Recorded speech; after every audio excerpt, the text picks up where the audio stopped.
I'm Kerry Suter for I Run Far. I'm here with Brendan Davies, ahead of the North Face 100 in Australia. Kerry. Pretty much a hometown race, Brendan. You ready for this one? Oh yeah, definitely. I always try to aim up for this one, it being the hometown race. Yeah, now it's a massive international field here and a lot of guys that haven't been out here before. You're obviously very familiar with this. You have run this very successfully before. What are the guys going to expect out there on race day? I think they're going to expect a lot of different types of terrain that they're used to. A lot of stairs and a lot of technical trail and different impacts on their body that they may have not faced before. But I think overall it suits a good all-rounder kind of runner, and I can see any of those internationals just aiming up and being able to take this course no problem. Yeah, how does this fit in with your training? Obviously you're headed towards Western States again this year, and that's going to be a big thing for you. So this is also a target race, but you've got to work through it. What do we expect? Oh yeah, definitely. Like I always try to aim up for this one. Like realistically, I'm probably still shooting at Western States to have my big peak, but I've definitely aimed up for it, and it's a big honour to run this in my backyard with all these internationals, and you don't get this opportunity every day, so you just have to step up and do your best on the day. Yeah, absolutely. Now on that international field, we've got Francois Dehaene, we've got Dylan Bowman, we've got just so much quality, Vajan Armstrong. I mean, I could list like 10 guys here that are on the dance floor. Right, yeah. What do you think's going to happen? Oh look, I've seen stacked fields like this in other races really do a lot of damage to each other, especially early on. Like it becomes a bit of a race to the first 20 Ks sometimes, and then later on in the race you see a lot of guys come back to you. And I think this course kind of it lends itself to that kind of recklessness a little bit to some degree, like because the first half is a lot more runnable than the second half of the course. So perhaps that might happen to some guys, but I think that the classic ultra runner rules always apply, and run your own race and be smart with your pace early on, and if you're strong at the halfway mark and you're feeling great for the second half, you'll have a successful race in this one. Yep. Now, good Australasian feel to this race. Obviously, Vajan Armstrong over from New Zealand, and yourself and Andrew Tuckey. Yeah. Obviously, we've got you Aussies beat on the Pavlova Stakes, but you could probably claim that Cricket World Cup if you want. Yeah. Who's going to get it out of you three boys? Look, Tux is he's in fantastic form. Has been for about 6-7 months now, and he's going to be tough to beat, I think. Scotty Hawker as well.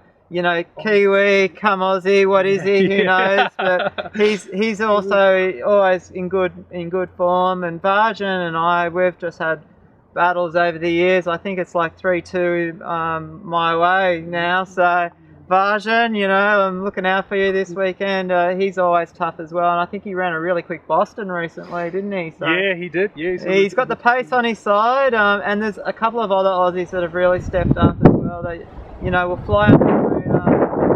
You will come out on the day, and there's a guy called Jono O'Loughlin who's really stepped up, and a few others as well.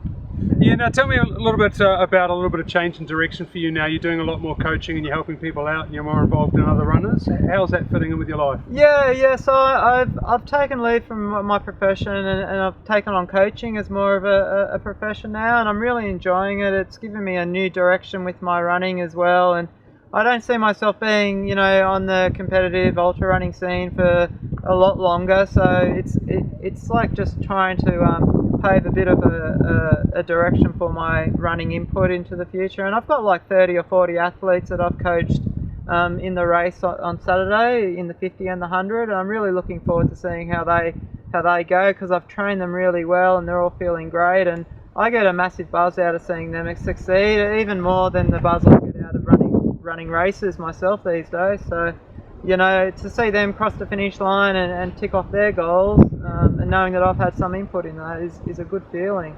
Yeah, absolutely. Now, you've had a pretty busy last couple of years and you've stamped the passport a lot. Obviously, you've had a lot of help and support from people around you. How have you managed to achieve this? Yeah, I've been lucky. A lot of the races I've been to have been supported by my sponsors, Innovate. Also, the Ultra Trail World Tour has opened up a few opportunities for me. So I'm very thankful to them. Like, I got to go to Western States last year, and I ran a good race there, so I'll be back this year. And you know, I've been to Spain this year already, and I'm hopefully going to go back to Japan as well. So I've been very fortunate. It's something I haven't taken for granted, and I definitely probably won't be doing that for too much longer.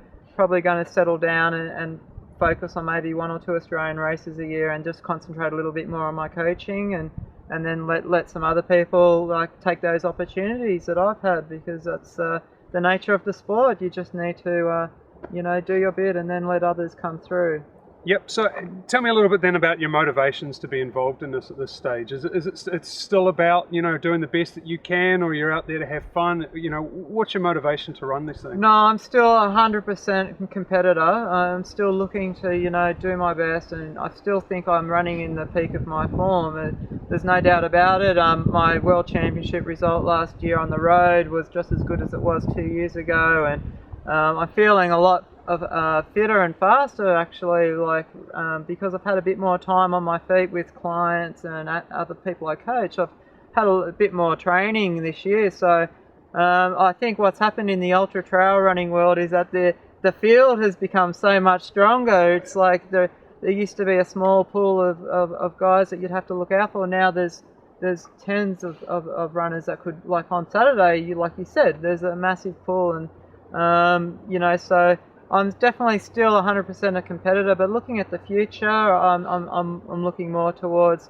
you know, doing those 1 or 2 big races a year perhaps in Australia, and then focusing a lot more on my coaching business.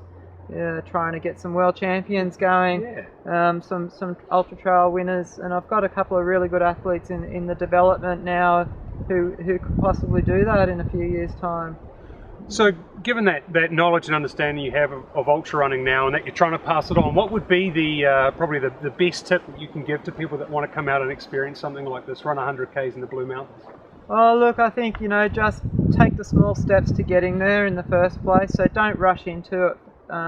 Don't fall in love with the romance of it, because if you have a pretty rough day out there, then that love affair is going to just cease immediately, and you don't want that. You want athletes to enjoy the process and have a successful race, you know, finish with a smile on their face so they come back and do it all again. And so I think take the stepping stone approach to, you know, your steps into ultra running is important. So starting small and moving up, and then also being, you know, prepared and seeking good advice, and not being silly with your training, like getting out there and doing the hard yards is obviously what it takes. Yeah. Okay. Well, thank you very much for your time, Brendan. All the best for Saturday. No worries, Kerry. Thank you. Cheers, mate.